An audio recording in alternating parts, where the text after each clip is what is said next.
کابلکاریان په هیواد کې وروستیو ورښتونو هیلهمند کړي دي. دوی وایي په پسرلي کې روان ورښتونه به د دې لامل شي چې وچکالي به ختمه او سږنی کال به آباد وي. د کابل ښار ارزن قیمت سیمې اوسیدونکي وایي د تیرو څو کلونو وچکالي له ګڼو ستونزو سره مخ کړي وو او په دې سیمه کې ګڼ شمېر څاګانې هم وچې شوي دي. شکر الحمدلله سږکال ډېر بارانونه وشو او بزګرانو ته هم فایده راکوي. مثلا د خصوصا زموږ خپله ساعت تېر کال کې وچه شوې وه 8 متره او بیا موږ 12 متره نوره هم ووهله چې اوبه پکې پیدا شي.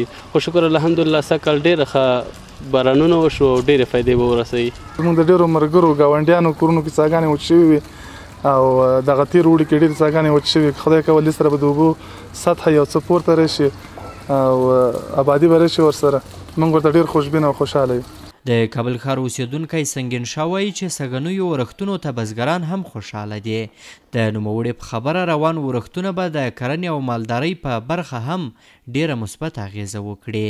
اوس د اوبو کچه که موږ تاسو ګورو الحمدلله ډېره زیات ښه شوې ده او نور هم د ښه کېدلو په حالاتو کې ده. همدارنګه بزګران چې وو هغه بله کومه هیله بل کوم امید بل کوم کار نه لري هغه ټول هم دغې باران ته تمه امید لري. الحمدلله اوس د هغو کارونه هم ښه کېږي. په څنګ کې دغه کوچیان ورونه چې دي دو مالداري لري نسبت د نورو کلونو خو اوس مالداریان هم کمې شوي په خاطر د وچکالۍ.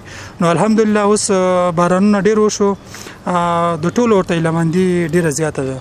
کابل ښاریان د سږنیو ورښتونو لپاره په داسې حال کې خوښي څرګندوي چې د تیرو څو کلونو وچکالۍ په هیواد کې ګڼ شمېر خلک زیانمن کړي او دغه راز ډیری کورنۍ د اوبو د کمښت له امله له خپلو اصلي سیمو بې ځایه شوي دي.